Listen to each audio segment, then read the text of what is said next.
And now to a developing story. The first day of school was not quite what students and parents expected in Paso Robles. Construction left some confused and concerned. KSBY News reporter Michael Torres is live in Paso Robles. Michael?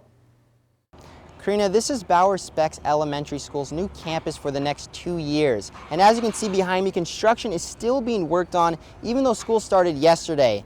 Now, for those who I spoke with, they say all this work and construction has created real problems and safety concerns for their families, and they're wondering what's going to be done to help. I was so frustrated, I didn't even want to take the kids to school.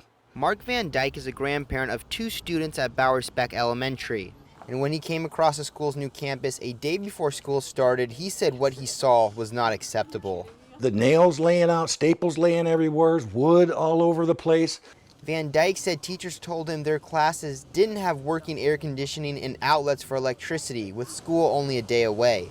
He did end up sending his grandchildren to school, but said parking and picking up his grandchildren is a fiasco, and concerning because limited parking is forcing them to walk a long distance.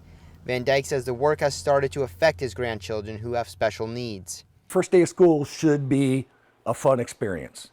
But when I got granddaughters coming home from school, angry, frustrated, you could see it in them. Dr. Kurt DeBose, the superintendent of schools for the Paso Robles School District, says before the first day, teachers had some challenges setting up the classrooms and there were concerned parents. He says crews worked through the night to fix the air conditioning and any other issues inside the classroom to make sure it was safe and ready for the first day of school. I do want to assure all the parents that everything was done inside the classroom as far as preparation for academic learning. While school is in session at Bowers Spec Elementary, DeBose understands the process wasn't perfect.